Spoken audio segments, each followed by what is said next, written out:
It's time for Raw Talk Live. Hey, girlfriend Peggy, how you doing tonight, baby? I'm good. I'm good. Beautiful. How you doing tonight? Oh, just lovely. Thank you for Ah, asking. Thank you for asking. looking like a princess, looking fabulous. Oh, well, thank you. I have to try to keep up with you. You set the Girl. standard. Oh, You do I? set the standard. You set the Okay. standard. From the first day I met you until this day, you Oh, set the wow. standard. Well, thank Okay. you. Okay. So there you go. And we just want to make it happen tonight. On Raw Talk, a lot of people think that because it's called Raw, that it means that everything has to be sexy, dirty, crazy, nasty, raunchy, that type of thing. And that's not really what it's about. That's right. Raw is the Mhm. acronym for Real As Women, AS. And we come to you as real women, with real women issues and real women concerns, and they cover a gamut of topics and subjects that we have covered now over the last 2 years. So sometimes it's comedic, and sometimes it's a little, on the X-rated adult side. But tonight it's about compassion. It's about healing, and healing from a loss. And we start, at the time you get here, you can experience grief, right? Early on in life, we have things that give us grief that we don't even know what to do with. So we can go along in our lives for a long time and be in a state of hurt, just really be hurt. And so we wanted to address that tonight. Folks are already coming into the virtual building. So nice to have you here. Thank you for joining us. We appreciate you being in the audience, and we hope that what we have to offer tonight is going to be something of value to you, and that it's going to offer you some insight and some comfort. So there we go with that, because all of us have experienced some loss. Peggy, you've lost parents and siblings in your lifetime. Yes. Yeah. I've lost my dad, my mom. Just recently, my mom, her anniversary death will be on the 17th of this month. It'll be exactly 1 year. My brother, he passed 3 months after her. I believe it was in March. And my father and my sister some time ago. Yeah. But Mhm. that goes to say where everybody's experiencing loss, because we lost so many people in COVID, in from 2020 and moving to the current time. Everybody has almost lost somebody due to COVID Yes. and other reasons too. But yeah, we all deal with grief. All Hmm. the time, in all different kind of ways. And Hmm. like we said in our promo, it's not always just about the loss of a loved one. It can mean, the loss of a marriage, the loss of a job, of a business, of your home, Hmm. of your health. The loss of Yeah, your health is really, relationship. really Hmm. critical. So the losses are many, and there are stages of losses, and we'll talk about those stages and what they mean and how to go through them. I see some other folks have joined us backstage. Welcome, welcome, welcome. Um, I'm glad to see you, and we'll get to you, momentarily. So we want to thank you for being there. So a couple of weeks ago now, or maybe it's only been a week, I don't know, but a dear friend reached out to Raw Talk and said, "There's a young lady who I know who is a friend of mine, and she does a show on Facebook, and it's about grief and grieving, and if you could just maybe have her as a guest on your show, and let more people know about who she is and what she's doing, Hmm. we would, it would be great." And so I reached out to her. I reached out to Nikki Brown, and talk with her. We had a beautiful conversation, and from that conversation, this opportunity is now being presented to you tonight. So we want to welcome Nikki and thank her for joining the Raw Talk family. Well, you are now officially a Raw Talker, Nikki. Hi, hello. Beautiful. Thank you for How having are you? me. Good. I'm so excited to Oh, be thank you on. for joining us. It's an honor. Yes, Thank it you for is. having me. I I feel snuck so on and blessed. watched a couple of your podcasts. I'm sorry. Yes. No, I was saying I snuck on and watched a couple, watched you today, and I shared one of your podcasts, and I just enjoyed it so much. You fabulous. Thank Just you. blessed. Thank you so God much. bless you. Thank you. To God be the glory. I just want to get out here and do what God instructed me to do and to help Hmm. people heal while grieving. And so, give my story and hopefully my story will help people heal.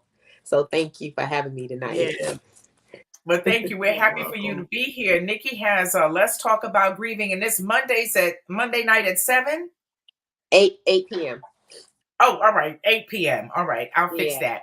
Um, Monday nights at 8 p.m. on Facebook and on YouTube, and so we want folks to know that and to follow you and make sure that they that they take advantage of what you have to offer. And so, with Nikki being with us, I thought that it would only be appropriate to have a licensed clinical therapist with us to help us through this process because we know how we do it ourselves. And Nikki, you know what you had to do. You started doing your podcast as a means of therapy for yourself, correct?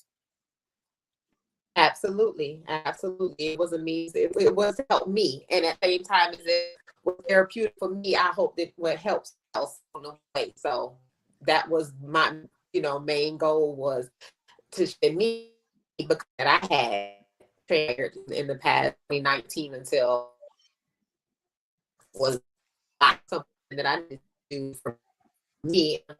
God gave it to me. He told me that it was to help others. So I'm grateful that it is able to help others at the same time as myself. Yep, Mm, that's a beautiful thing. That's a beautiful thing, and Yeah. and and we appreciate that greatly. And so, with that being said, I I reached out. Thank God for Google, and mhm, and came across a therapist who had a very interesting name for her business, and it's what drew me to her. And the name of it is Healing Together Solutions, and just those three words. The part about healing and doing it together, mhm, and then having a solution for your grief and what you need made me say, "Oh, I'm gonna reach out to her first." And I mhm, did, and she responded. We made a beautiful connection over the phone, and so now, thanks to all of that, uh, Sharlene H. McClendon is joining us tonight on Raw Talk as the official therapist for Raw mhm. Talk Live, and we All certainly right. appreciate you being here. Welcome, Miss Charlene. Thank you so much for having you. I am looking forward to tonight, and also grateful to be a part of this to talk about something that is very important that we all experience.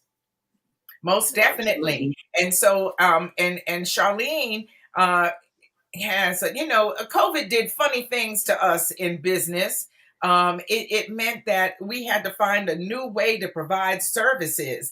And so that meant for a lot of people, you had to do your business via Zoom. And that works out great for Charlene because it means that she's able to help people all over the country and not have to just, depend on people in her area to, to take advantage of her services. She's Support her. here in the Atlanta area, in the Snellville, Stone Mountain area. For those of you who live in Georgia, that's where she is, and so we're going to be providing her contact information for you, so that you'll know how to find her. And she makes it real easy, because you can just go to go to the web and put in Healing Together Solutions, and you'll find her. She also does a podcast. Tell us about your podcast, Sharlene. Yes, my podcast is called Me, Myself, and I, How to Have a Relationship with Me. And the reason why I started that podcast, being a therapist, a lot of times what I experience is that people come in and they talk about other people, right? Your parents, your mother, your partner. Those things are absolutely true, but the main portion of our relationships is when we have it with ourselves, right? When we know how to love ourselves, when we know how to be nurturing to ourselves, compassionate to ourselves, when we know how to keep ourselves safe and how to trust ourselves, then we're able to share that in our relationships. A lot of times we're waiting for people to tell us how to be in relationships, but we have to learn how first to be in a relationship with ourselves. And that sometimes is the hardest part. Absolutely, absolutely. I often tell people learning to love you is hard work. It is not easy learning to love you, because if you don't learn how to love you, how can you then ask for love, right? Love is a verb, it is not a feeling, even though we like to use feelings a lot. But love is a verb, and we need to know what actions that we're giving to ourselves that we can then ask for in our relationships. Wow, you said a mouthful there. And what touched me when I talked with Sharlene on the phone was when we talked about all of the things that can bring you grief. And she said, and where you suffer loss. And she said, yeah, like losing yourself. And I'm like, oh, that hit me in the heart. Because especially as women, it's easy for us to do. We lose ourselves, to a man, and then we lose ourselves to the children, and putting all of those other people first, and kind of forgetting about ourselves. And when she said, I said, "Ooh, oh, Charlene, I'm guilty. I'm guilty of losing myself." And so we're going to work on that, and talk through that. And now January, the beginning of the year, I thought was the most appropriate time to go on and get this conversation started. Now, Nikki, I wanted to ask you to please share your story with all of the Raw Talkers, and let us know what led you to doing your program. Okay, well, initially when God gave me the vision, I thought it had to do with when my mom was diagnosed with breast cancer in 2016. So I thought that that's where my grieving started. But then I was basing it on what she was going through, her life, her death, and not even basing it on things that I had gone through in my past myself.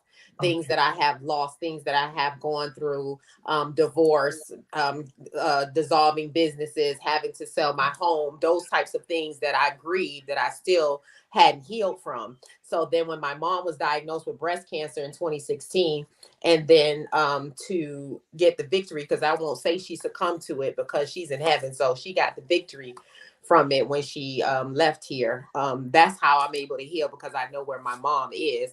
God gave me that vision in when he gave it to me, in 2020, and he didn't allow it to come to pass until 2022. So it was a process of things that I had to go through that I didn't even know I had to go through to strengthen me during that time. So I lost my mom 3/24 in 2019, which is 4 days before my birthday. That I lost my mom, which was on my mother-in-law's, my ex-husband's mom's birthday, which is when my mom passed away.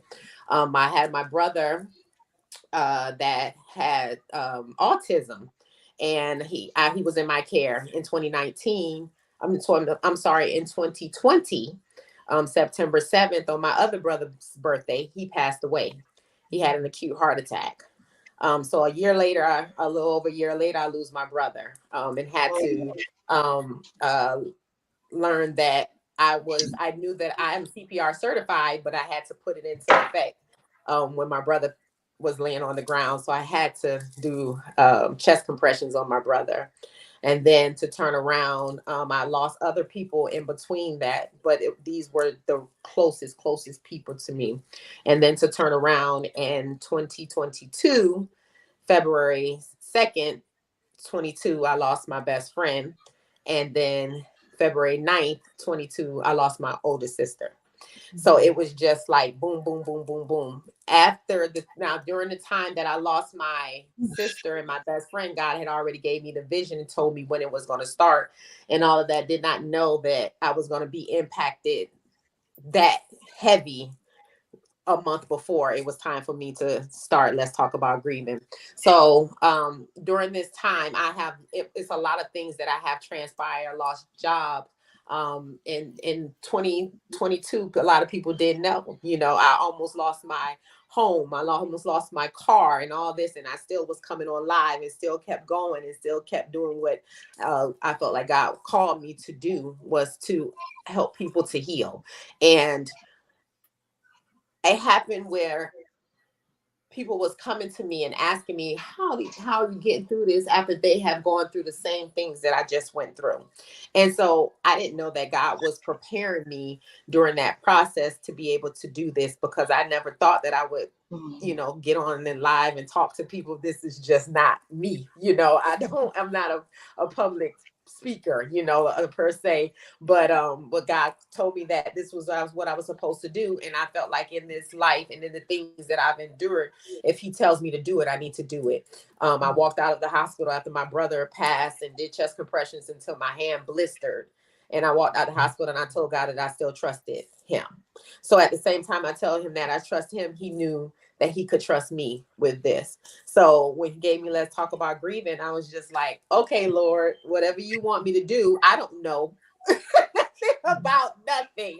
This is trial and error for me. This is learning every day, things that I've gone through, and telling people how I've been able to heal and how I've been able to get through, and lost my sister a month before, like weeks before I started. Her service was weeks before I started Let's Talk About Grieving. And I had to make the decision whether or not I was going to go to my best friend's service or my sister's service, because they both fell on the same day in 2 different states, one in Connecticut, one in Florida. And so that was just like another thing that was just like, oh, Lord, what is going on? And I kept saying, the word of God tells you that he never gives you more than you can bear. And it had got to the point where I was just like, okay, I'm not going to say it anymore, Lord, because you just keep saying, yeah, you can take some more. How much, because I keep saying, Lord, how much can I take? And he's like, okay, you can take some more. But, Let's Talk About Grieving is just, I'm treating it like a baby, and I want to nurture it, and I want people to heal from it and to find outlets and be able to say, oh, there's a therapist that we can connect to now, that type of thing. This is my dream and my goal right now, is to just endure the race that God has me for. Let's Talk About Grieving. That's beautiful. That's beautiful. Yes, it is. Yeah. And so Sharlene, when you hear Nikki's story, and you see where she's placed her grief, do you see that often? Is that a sign of a person who is healing, and is that a good sign? Well, grieving and healing looks different for each person. And I think that is the biggest misconception that people get, right? People think that when people grieve and they heal, that it has to look the same for her. She needed to be able to use a voice, right? And using her voice and listen to what God was sharing with her allowed her to keep healing as she kept sharing her story. But with some people, it can be overwhelming, right? They keep sharing their stories over and over, right? Because we have grief, then we have what we call prolonged grief. Grief is a natural, intense emotion that we feel to a reaction to a loss. That's what grief is. It's natural for us to grieve. But because we as humans don't like pain, what do we do when we don't like pain? We push back from pain, right? We hide from pain. We go inward from pain. We start using things from pain. And so with prolonged grief, it's different, right? It's a grief where the individuals don't accept it. They don't accept whether or not the person is no longer here. And for Nikki, she was able to accept and celebrate the lives of her family members, which allowed her then to walk into the calling that God had for her. So it looks different for everyone.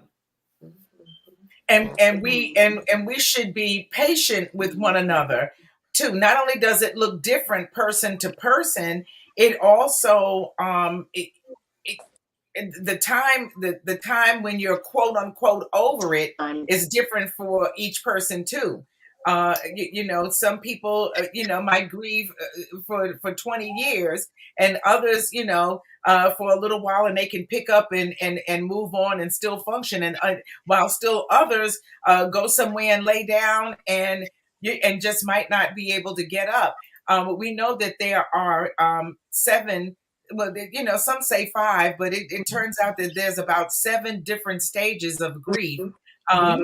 And we want to kind of go through that a little bit tonight. Of course, there's shock, just the initial shock of losing somebody, and then you can't believe it. You deny it, and then you get mad about it. You're angry and you're frustrated, and sometimes you feel like you've been forsaken by God. You get angry not just at people around you, but you get angry with God too. And then, like I said, others go somewhere and lay down, pull the covers up over their head, and they just completely shut down. And then there's testing. I didn't know about testing. I thought that was interesting. That then afterwards you get to a point where you kind of experiment with new situations to discover what this new situation actually is in your life. And then at some point you make a decision to like Nikki did. She made a decision that she was going to channel her grief into something positive that would not only help her, but help others as well. And then last but not least, there's integration, the acceptance of the new reality, and you reflect on what you've learned, and you step out in the world as a renewed person. So is that pretty accurate? It is. It's something for people to really think about when we think about grief. Grief is a ripping. It's the ripping of you, right? The loss of someone, part of you has been ripped away. If it's a mother, if it's a child, right? Is it a loved one? And definitely if it's subtle, suddenly it happens. It's a ripping. And when you have a ripping of anything, like when we bruise our skin, we fall down and we rip our skin, it has a healing process. And grief is the same way. It has a healing process. And sometimes it does depend on the person, whether they are able to accept it and like Nikki move forward, or like you said, they lay down, right? Because the rip is too great and they don't know how to move on and to make that repair. Then that's what Let's Talk About Grieving is about. We don't want them anchored in that anymore. That's an anchoring. And we don't want anybody anchored to grief that they can't move forward and they can't heal and can't progress and get where they need to be. We want them to not be anchored to that. That is something that is anchoring to you, that when you can't heal. And we're supposed to heal. Our bodies are made to heal. Even if we have, like she said, you have a scar, and you steady pulling that scab, you steady pulling on that scab, you're not going to heal. But if you go ahead and allow it to do what it's going to do, it's going to heal. So if you'll go ahead and allow your life to just go ahead and move forward, you'll eventually begin to heal. And I'm not saying that it's not going to, because we know it's 2 things we guarantee, right? We're born and we're going to die. We know we're going to grieve. And no matter how much we heal, and no matter how much we go through this, we're still going to grieve. We're still going to go through this. It's the thing is that what Let's Talk About Grieving wants people to do is for it to be not as hard every time this happens, because we know it's going to happen.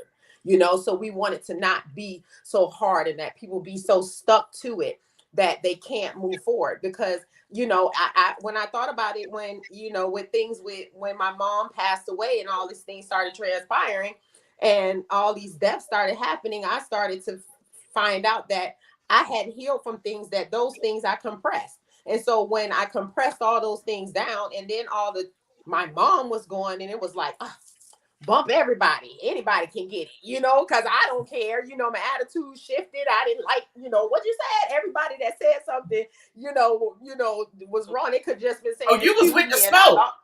Exactly. Anybody could have got it. Anybody could have got the smoke. And that's how you feel. But then at the same time, that's the anger part.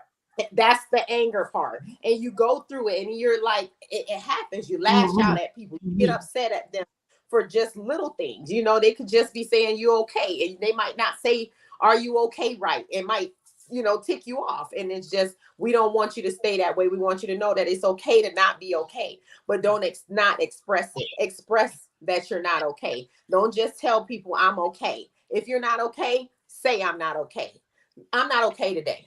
I am not feeling this today. I'm hurting right now. I need to cry.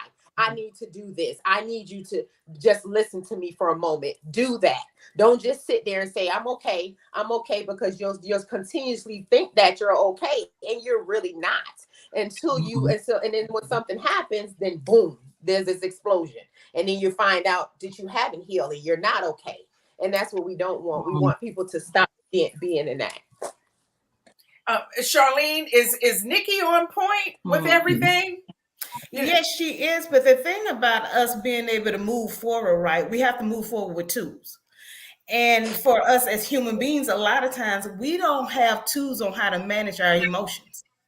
We just outside of grief don't know how to manage our emotions. So then when we experience something that has ripped us, that is great, then we don't have tools to manage our emotions, but then we are flooded with emotions. We get to that place where we're stuck, right? We get to that place where we're anchored to it because we don't know how to get outside of it, right? And a lot of times what we think is, you know, we can have this group of people, our village, and they can be great people. And at the end of the day, though, but you may need more. You may need a licensed professional person to help you learn to, right? First, identify what's happening to you. We know you've been ripped. We know that's pain. We know that's anger. But also, let's talk about what's underneath that, right? You know, what is the loss, being left alone, being left behind, right? And if it was a sudden death, right, what that's like to not being able to say goodbye to your loved one, right? And then if it's a child, you know, we hear a lot that, hey, parents are not supposed to leave before their children. So it has so many complexity to it when it comes to it. We need to have tools. And us as human beings, right, we're just told to go up and show up in the world and engage in the world and be in relationships and all these wonderful things. But when we really look at it, we're not prepared in a way to really handle painful and tough things. And then when you add in other people telling you how you should handle it, you know, who mean well. They mean well, but it's not everything that you need. And sometimes when in particularly when there is a loss of a person, you know, in death, a lot of times not only have you have the pain of losing them, but now you have the pain of whatever they left behind. You know, did they leave children behind that are young and that need to be cared for? You know, did they leave a spouse behind, you know, that they were providing care for that now needs your acute attention in the form of caregiving? It can have such a domino effect on the entire family. And it's not just one person that needs the therapy. Everybody, the whole family needs it. Huh, Nikki? Yes. That's the reason why I never tell anybody, I understand how you feel. Even I can't tell girlfriend Peggy that. Even though she lost her mom, I would never say I understand how you feel, because how she feels is different than how I feel. Our relationships with our parents could be different. So you know, like everybody, somebody might not had a good relationship with their mom, and I can't go up to them and say, "Oh, I understand how you feel." No, I don't. I had a great relationship with my mom, so I don't know how you feel. So I won't tell you that. I can empathize and With sympathize your with you mom. because I lost a parent. I understand how it feels to lose a parent, to lose my mom, but I don't know how you feel. And people got to stop saying that. I understand how you feel. No, you don't. You can't. We got. You cannot. You can't understand how I Right. feel. Different circumstances, different Yeah. situations. It's, I think they think it's a common safe thing to say. Mm-hmm. Yep. Yep. Absolutely. Well, you Yeah, have to yeah, remember. mhm. I Yes, was going to Sharlene. say, you have to remember, we don't know how to handle uncomfortable things. We haven't been taught how to handle uncomfortable things. And so when we get into an environment with people and they have all these big emotions due to grief that they're experiencing, a lot of times we're so uncomfortable, right? So we start trying to give away what we will want. And when we try to give away what we would want, then we don't see the other individuals who's having the experience.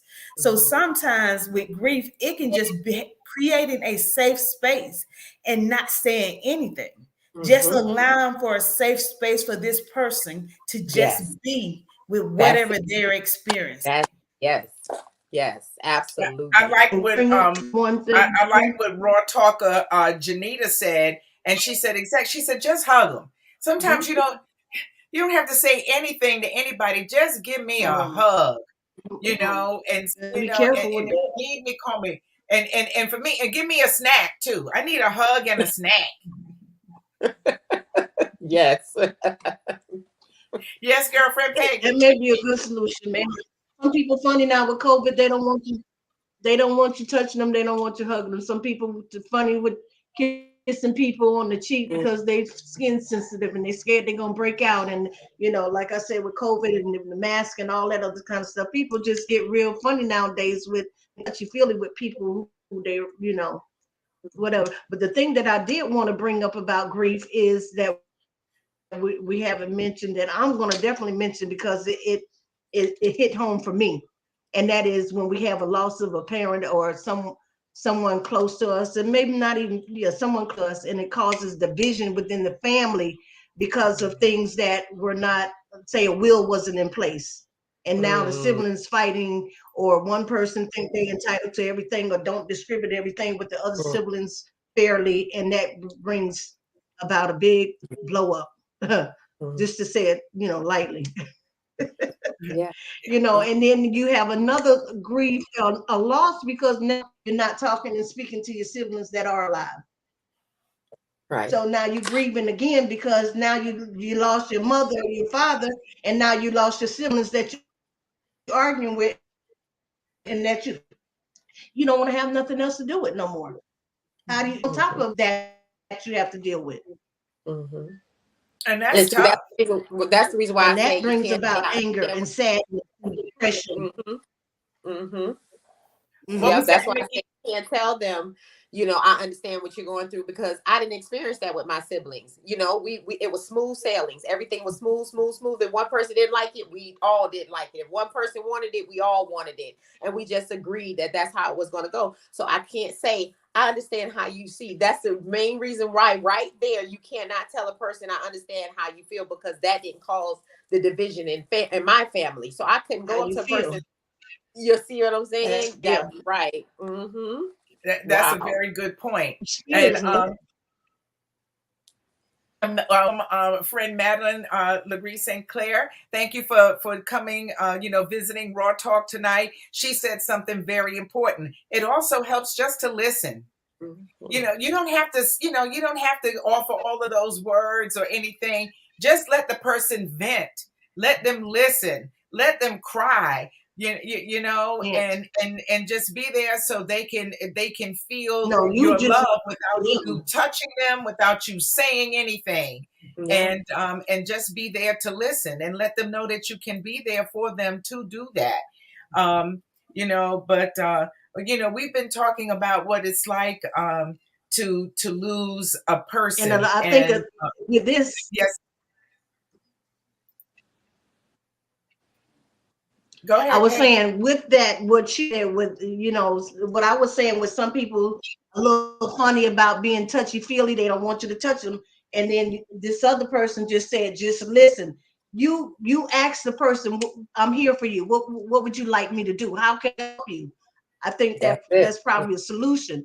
Is it okay if I hug you? Is it okay if I, just sit here and listen to you? Do you want advice? They don't want advice. They may not want, they just want to vent.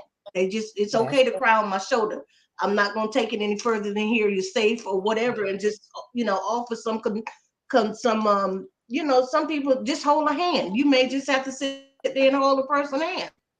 And You do it know, past the funeral. Do it past the funeral. Do it 3 years from now, because they're gonna need it past the funeral. Don't just reach out to them during the time that the funeral is happening, and then you don't hear from the people no more. They're gonna need you a year from now. They're gonna need you 2 years from now. So be there for them. You understand? Be there for them. Like, really be there for them. Nikki, you hit the nail on the head. You make child such a good time, point. And especially if you're a sometimes, yes, yes, sometimes at the services, a good pastor reminds people of that. Hey, like after all of the hoopla, after everybody has come through the house and all of the food has been, delivered and Mm-hmm. eaten, all of that.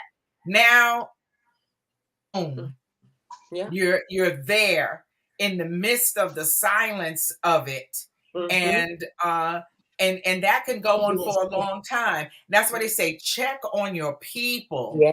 check on your people, and keep checking on them, and say, especially in that first year, when it's the first birthday without them, the first Easter, the Yeah. first Thanksgiving and Christmas and New Year's and birthdays and all of that without this person, can be very painful for them. And we know, and Charlene, I'm sure you would back me up on this, is that when you have those critical holiday times of the year, Mother's Day and Christmas holidays, the suicide rate goes up. Absolutely, it does, right? Because at the end of the day, again, when I was talking about that ripping, right? So what has happened is people, the loved ones have been ripped away from them. And so, with anything, if we take something away, we need to add and replace it with something, right? Even though they can never be replaced on what they mean to you, the importance of you, their titles, and all of those things. But the relationship, being in relationship with people, right? We are always taught about relationships, but we struggle to be in relationship with people. And so after the ripping, right, whatever kind of relationships we had before the ripping kind of continues after the ripping. Like you're saying, Yep. after the funeral, right? And people Yep. don't show up. If people didn't have that type of relationship before, they get that same relationship after that loss. And so that creates a whole nother level of grief, right? That loneliness is increased. In addition to that There you loneliness, go. feeling like you're the only one left, nobody understands. The people who love you or understood you are no longer here, right? So it's one of those things. It's so important to cultivate relationships. It's so important to cultivate them. That's why I started the podcast, Me, Myself, and Nine, because if I don't have it with me, I can't have it with you. So having a relationship with other people, your village, they then come alongside you and support you and can ask that question, like Peggy said, hey, what do you need from me? How do you need me to show up? Giving that space, coming in if they need to. But if we don't have those relationships that have been developed, after that ripping and after that funeral, you're left alone without relationships. Yeah. Definitely. Raw Talker Janita says it's been 16 years since her mother passed, and she still needs to talk sometimes. And she talks with her best friend's girlfriend Peggy here on the show, and her other friend Annie, and they've always been there for her.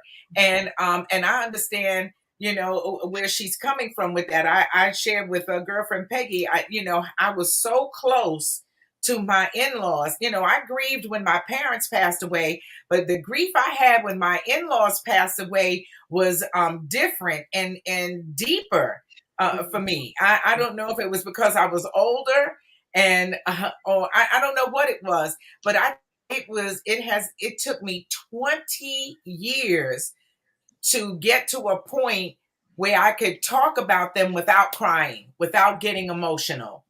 And and so I understand, you know, that grief can linger, you know, even on just a low, just a low in the For a background, long you know, time. noise for you for a long time. Yes, girlfriend Peggy. Yeah, my question was to anybody really can answer the question. Does the way a person grieve also, is it tied into the dependency of a person? I know, like, say teenagers and young lose a parent that cared for them and took care of them, they lose that parent, or a loved one whose husband worked and now he's not there. He's the income, and is that, I know it has to be harder, you know, when you lose somebody who really on a daily basis very closely, a lot of needs. Is that any more difficult, or people, you know, I'm sure still I deal think with it it just differently. compounds it. What would you say, Charlene? Absolutely. The importance of the relationship and the meaning to the person adds to the level of grief.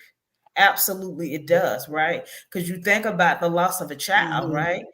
Mm-hmm. If a child loses their mother, which is their nurturer, their protector, their provider, their teacher, their Mm-hmm. everything, and they are ripped away from them, the grief, even though someone comes along, like an auntie, a grandmother, somebody come along that they love just the same, it won't have the same meaning. The value of that rip is so much greater than if it was an uncle that's 3 or 4 down the line removed. Yes, yes, yes, definitely. That And you so Absolutely, yeah. Mhm. Mm-hmm. we've been let me see. Monique says her oldest brother passed on the day that she gave birth to her son. Her son is now 25 years old, and it still has not hit her that her brother is really gone. She says, will it ever hit her? Will she ever feel that? Or she said, or did the birth of her son replace her brother and and was like a means of keeping her from going through the grief process over losing her brother. So is she Well, ever going to feel that loss? I feel like it from a biblical standpoint that helps her. I feel like that when God faces, when He allows that to happen, I feel like that's what helped her got through it. And that's just what my faith believes in, and I don't. That's just where I feel like, um, you know, it came when she with the birth of her baby. You know, I think that I have a son of mine that's just my brother. Yeah, just when I used to pray. Okay, we having a little difficulty. Still Sometimes going. that happens. We might have to ask you to repeat what you were saying because we had a little bit of a glitch in the audio from you, Nikki, a little bit of freezing. So when the system catches up, then we'll ask you to reiterate that. But she makes a good point. It's like God said, I've you know, I've got to take your brother, but you know, have no fear. You know, I'm going to give you somebody else to love and somebody else to focus your attention on, so that the pain and the grieving will be lessened for you. And I certainly hope that you know that you feel that way too. So, Charlene, do you think that she will ever you know, feel an intense grief about the loss of her brother, or now 16 years later is she good? But this is the thing about grief, right? We're thinking that grief's supposed to look a certain way, and it doesn't. Grief does not look like people just cannot put it together. They're crying all the time. They can't get out of bed. It doesn't look like that, right? Because she did not experience grief on that level doesn't mean she did not grieve the loss of her brother. it could just look different from her because she did has this newborn she loved, right? So it was a love that she experienced with her brother, but then she had another love. So grief looks different. It doesn't mean that, because you can see some people and they are grieving, but they're not crying, right? They're not They agree. Yeah. hysterical. They're not in that space. So grief looks different. It does. Janita says that her first Yes. cousin lost all three of her sons, but hasn't showed any emotions yet. And it's been a couple of years. Maybe she's not showing them publicly. And I could be Public, still in denial about it. I still talk about that now with certain things that they just continue to live in a certain way. It could be a denial, I guess. My sister. I apologize for the difficulty in hearing Nikki. I don't know why that happens sometimes. I don't know if it's an internet connection. It really distresses me because I know you have such wonderful insight to share with us, and so we're having some difficulty with hearing you. Monique says she feels like the birth of her son was a real blessing because her son has her brother's personality and he's nothing like her or her husband, and that she is in agreement with us. Madeline says that her mother passed away 44 years ago. She was pregnant with her first child. She didn't have the opportunity to grieve because she became a new young mother, much like Monique, 3 months after her mother passed away. And so as an adult, she feels like she's still grieving, but it's a different type of grief. What kind of grief is that, Sharlene? It can be the grief that she didn't get a chance to share with her mother, her child, right? That the things that being a grandmother, right? Being able to, the old people would take the children, put them in their hand and, bless them, all of those things like that, right? That can be the grief that her daughter didn't get a chance to get those things from her mother. So it can still be a different type of grief. Exactly. Yes, yeah, we agree with Sharlene. And so now, we've talked about losing a person, but I gotta mention too, there's a person who is backstage who has been patiently waiting. I don't know who it is. Who invited this person to be on with us tonight? Did you invite this person, Nikki? I think Nikki is frozen on me. Nikki? I didn't invite anyone. Who is on the back? I don't know, but there's somebody. Is it Darlene? Listen, I'm just going to bring her up and see what she has to say. I don't know who invited. Hi, sweetheart. How are you? Was it your intention to be on the program with us tonight? Oh, okay. Your mic is muted. Your microphone is muted. Would you unmute your microphone? Thank you. Hi, Darlene. Welcome to Raw Talk. Did you plan on being on the air with us tonight? No, ma'am. I got this link and I clicked in and it took me to backstage versus where the other space I'm supposed to be in. Oh, okay. Well, do you have any questions or comments for Sharlene or for Nikki? Welcome. No, I am enjoying the show. This topic of grief is awesome.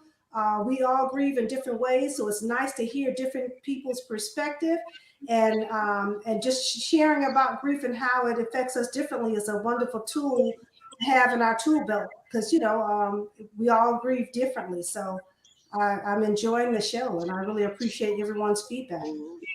Excellent. All right. Well, thank you. Thank you for being there. It was lovely being with you. So go back now and you can enjoy the show from the comfort of being backstage. Not a problem. Not a problem at all. And so, all right. That was a pleasant surprise. Yes. I didn't want to ignore her. Yes, and thank you. A lot of people feel like it's a great topic, and we do too. So now moving on, to other things. Is it any less of a rip or a pain when you lose your job, your business, your house, uh, your investment? Is that Car, is dog, yeah, your car, pet. dog? Yeah. People lose their pet and then they can't come to work. I mean, it's a serious hurt. Do should we Crazy. take that as seriously as we take the loss of a person? Absolutely, right? Our livelihood, right? Where we live, where we sleep, how we get to work, how we pay our bills, right? Our relationships, those things are very important to us. And losing a pet, right? Or losing a home to a fire, those things are just as traumatic as if you lost someone. And what's the difference between grief and Yeah, PTSD? the bankruptcy, that loss of a job, just losing a home, period, or having to move abruptly is traumatic. Yeah, it's grief. It's stressful. It's Right. depressing. It can be, Mm-hmm. Right. Yeah, absolutely. It is. And the thing about it is, in with it being so traumatic, and a lot of time people don't put as much stock in it until 2008, Mm-hmm. right? When we were seeing how people was taking their own lives because the stock market and people losing homes and all of those things happen. So we get to see that that is just as traumatic to us that if we lost a person. Yes. And so when someone comes to you and that is the source of their grief, uh where do you begin with them? Is it the same as if it were a person? Usually when someone comes to me, of course, they come and say, "Hey, I'm experiencing this." And usually, a lot of times when we're experiencing something, when we get underneath it, it's connected to something else. Ah, So we start here, but then with the right questions and the right information, we get underneath actually what is going on with them, right? Because when you think about losing your job or losing a pet, your home or finances, right? Underneath that is fear, right? The yeah. fear of not being able to take care of yourself. And then that fear can be traced back to growing up and you had parents who was moving from place to place to place to place, right? And because you didn't feel secure, right? So now you have lost finances. See, it's always a link to whatever we experience to something we've experienced before. So it's being able, what happens is whatever we experience today just becomes our magnify to what we've experienced in our lives. Wow. Mhm. Monique says that she was blessed to watch her parents take their last breath when they transitioned. It's been 9 years for her mom, 18 years for her dad, but she says she still grieves in silence. But when it really hits her, that she can't pick up the phone and call them is what hurts her the most. Mhm. And so, what would you recommend in that situation, Sharlene, And for that's her? in that situation, I would recommend to her to celebrate them, right? They can't be here. And a lot of times that kind of get lost in translation because we can only focus on the loss that we forget the goodness of what we experienced in the relationships, right? Absolutely. Our emotions, they travel on a But they continuum, here. right? So if you shut down what's hurt you, you're going to shut down what's good too. So Right. even in grief, Yeah. it's being able to feel both the good Yeah. and also what's challenging. Thank you. We appreciate that. Glad to have you back with us, Nikki. Hopefully, we can hear from you. We had some difficulty hearing what you were sharing with us. Are there some points that you wanted to make? That you were speaking on a little bit earlier. Well, I was saying when it came to the part where we were talking about the baby, when she had the baby in exchange, I pray was pray. Can you guys hear me better now? Yes. Yes. Okay, good. Okay, good. So Much better. my brother had autism and I always wanted healing for him. Always wanted healing for him, but that's not what God had him to be on this earth. So God blessed me with a son that I had. He's 24, and my son when I tell you is a replica of my brother without autism. I pray that God would heal my brother so much that God gave me my own version in my son and made him exactly like my brother, even down to the looks. And it's amazing. And he just doesn't have autism. So I asked God for him to be healed, but God does not have him. God gave me the desires of my heart to see him in a different form, and he blessed me with my son. That is just like my brother. I love my brother with my whole heart. You know, everything. Everyone asked me, what was harder, which death was harder. You know, and how do you weigh out which one is harder than the other? And I could probably say that when I lost my sister and I lost my it was a little bit more devastating.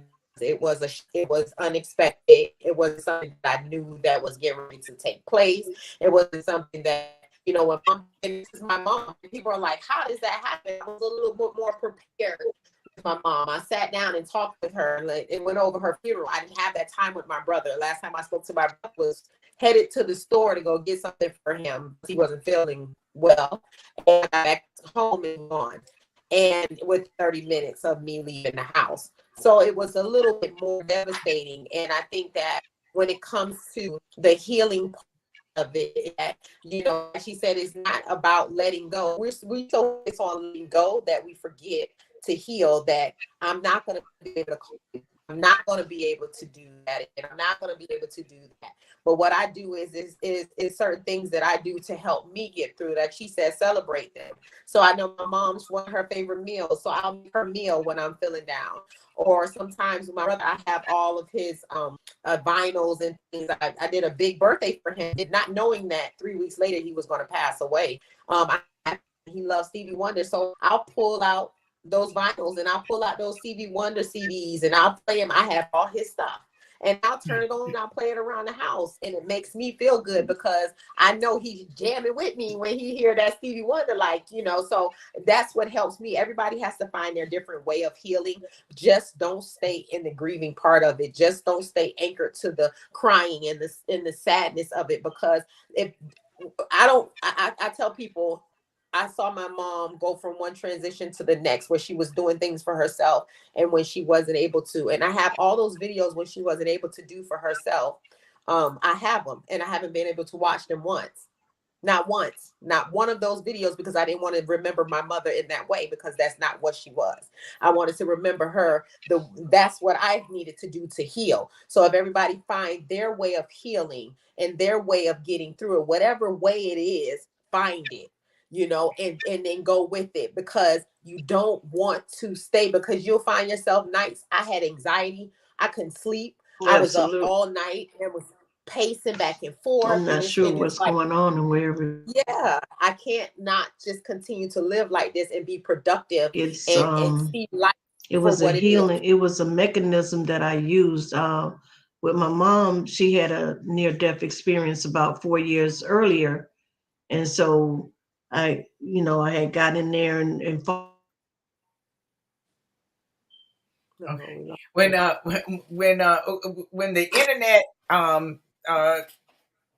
folks let Peggy back in, we'll let her continue that story. Madeline says that she agrees because as an adult, she appreciates the value that her mother instilled in her. So when she's longing for her mother, she reflects on the values that her mother taught her and taught her siblings. But I think it's a beautiful testimony that both you and Monique shared tonight, you know, about how, you know, God will take one thing for you and give you such a beautiful replacement, which was really special for you, Nikki, because your brother, you know, he was your sibling, but because you were his caregiver, he was your baby too, because he was developmentally challenged, right? He was an adult, but he operated more. He was 48.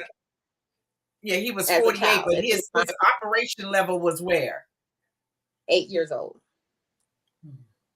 You know, so he was your baby. He was my baby. He was my baby. He really was. Literally, you know, I would say, hi, baby. He'd say, hi, Nikki.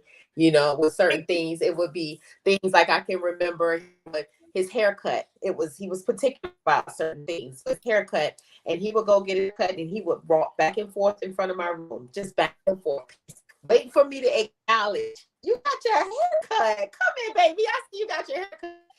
And he'll point, and he's like, you see me? You know, like, I need you to look at that. He was my baby. So it was like he was my sibling, but it was so like about him my entire life. You know, so it was like I always cared for him like he was my baby. So losing him was more than just losing brother. You know, it was losing my baby at the same time. Yes. Yes. Yeah. And I felt that. But what a wonderful testimony. Look how no matter what we're doing, God gets the glory. He still gets the glory. Yes, he does. He gets the glory through your story about you're getting your prayers answered with a new baby that is everything like your brother, but healed. And Monique as well. She got the gift of an instantly. And don't you because death happens suddenly, but God blesses suddenly as well. Yes. So she got the immediate blessing of having a newborn baby that took on all of the characteristics of her brother.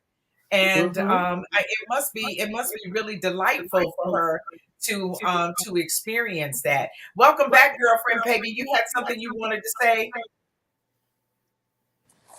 No, I was just saying, I think people, for me, with death and grieving, I have mechanisms. I think that I really, I think that I put in place. I don't know if it's rationalization or like say, just make a long story short, my mom almost passed away 4 years ago. And due to circumstances, she was able to live 4 years longer. So for me, I celebrate, and I'm happy that I had a chance and the opportunity to have her around 4 years longer. So it wasn't sad when she passed away. So it was sad. It was so unbearable, and so I wasn't so hurt because I know she was older, she was sickly. I was in a better place. I'm happy that she's in a better place and she's not suffering. But like I said, what really keeps me, I think, really, I don't know if I say I'm in process or not, but because of the fact that I knew I had her 3 years longer, I celebrate. I'm happy for that. I feel blessed. Yes. If that makes any sense. Yes, it does. It does. It does. Anything you can do to lift your spirits and feel good is important. Feeling good is the most important emotion, I think, because you have to start from a place of feeling good, and anything you can do to make that happen is wonderful. So in conclusion, for tonight, Sharlene, would you offer some words of advice for people? Because I told Sharlene, I said, Black folk, we weren't doing no therapy because that meant you was crazy.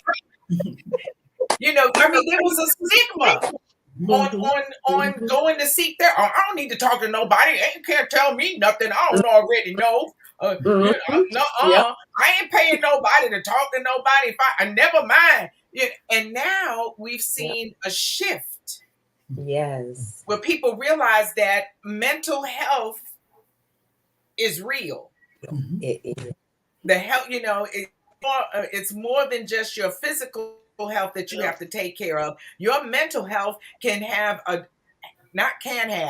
a direct effect on your physical health. And so, so now we got you, Sharlene. And so, what do you recommend people do in finding a therapist? How do you find somebody, and what do you look for in a therapist to know that you connect with them and they can really help you? What should we be looking for? Well, you should be looking for first being clear about what's going on, right? It doesn't mean you have to have all the answers, but you can say, "Man, I have all this anxiety. I don't know. I'm feeling ABC." So you want to look for someone who can address the anxiety. But most importantly, you need to be your advocate because you can go and see someone and meet someone, and then your energy is whenever I talk about me, she talk about her, right? And so that's saying to you, well, I'm not getting anything from it. So be your advocate. Say, hey, this relationship doesn't work for me, right? Being able to, at the end of the day, ask questions. Don't be afraid to ask questions. I always tell clients, if you come to me and you want me to tell you what to do, you got the wrong therapist because I'm not that therapist. Because I believe we all are expert of ourselves. We just get covered up with life. So my job is to support you, not to tell you what to do. So be able to find people, right, that's going to walk with you, that's going to support you, not going to tell you who you should be. Because at the end of the day, how can one original tell another original how to be?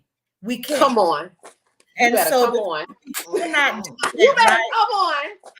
And so, because we cannot do that, right? We want to go and get with another original that creates space for us. A therapy creates space for you. Therapists create a safe environment. They create a nurturing place for you. So you want to be able to be that advocate. Trust yourself. I tell people our instincts is our greatest weapon. If you go into any environment, including a therapy, and your instinct is saying, this is not a safe for me. I'm not getting things for me. This is not working for me. Trust that. Seek someone else. It's no different if you're going to buy a car, right? You go to one dealership, and this dealership, they ain't treating you right. You go to another one. It's the same thing with therapy, right? At the end of the day, right, it still is a huge stigma, but it's just like anything else. It's like with our cars, our tune-ups, our brake jobs. We need tune-up with us. Life happened. What we learn and we think we can do is take tools from 2002 and use them in 2023, and we cannot. Life has happened. Things has happened. You have grown. You have had experience. You cannot use the tools from 2002 to handle for 2023. Be honest with yourself. That's beautiful. And you can be honest with Sharlene H. McClendon.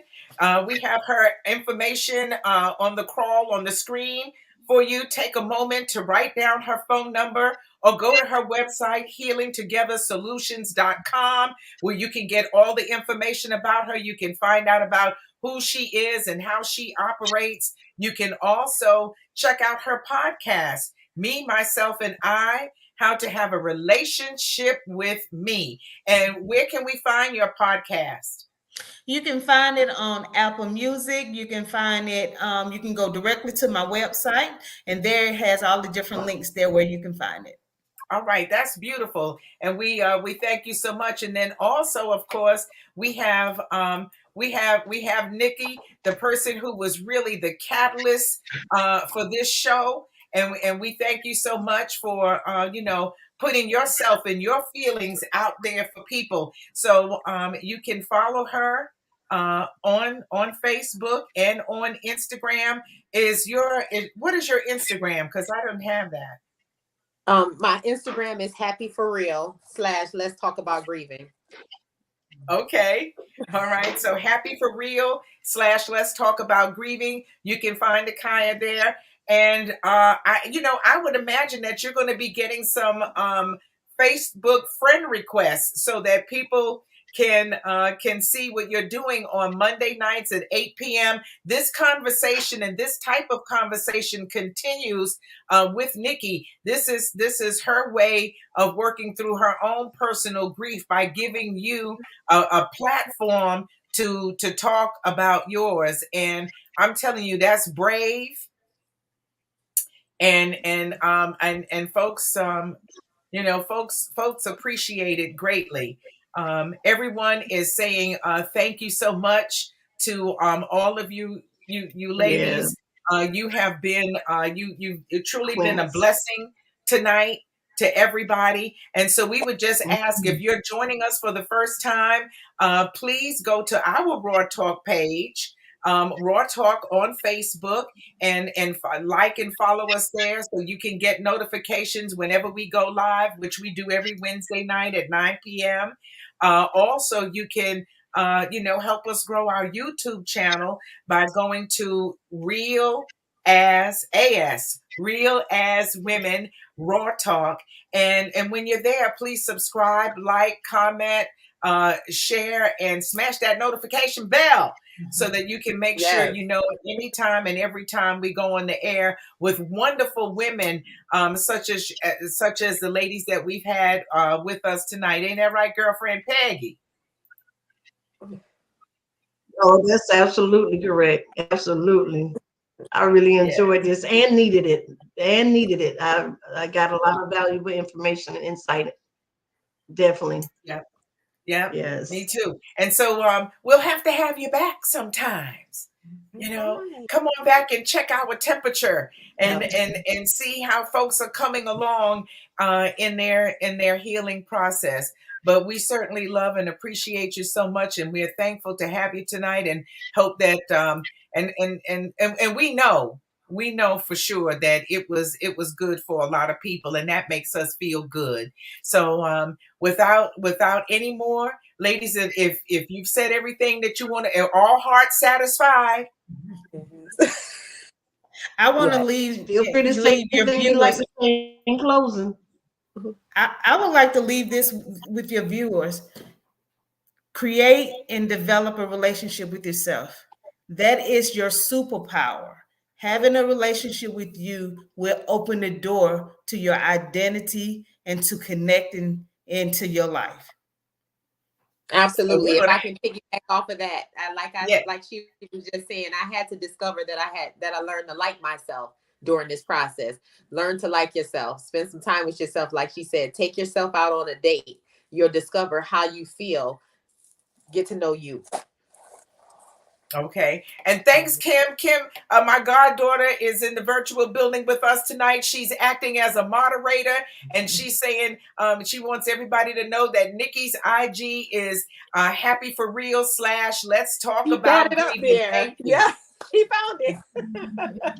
She is on it, ain't she? Yes, she is. Thank you so much. Because it's important to us that we support one another. And when you're coming real as women, we got to come strong for each other. And so we thank all of you help for and share being your with us. nation as well. Yeah. Most definitely. So And have a blessed rest of your life until we meet again. And we'll be watching you, ladies. We'll be checking in on your podcast and checking and checking on YouTube, Nikki, every Monday night. We thank you so much for being here. God bless you all. Thank you. God bless you.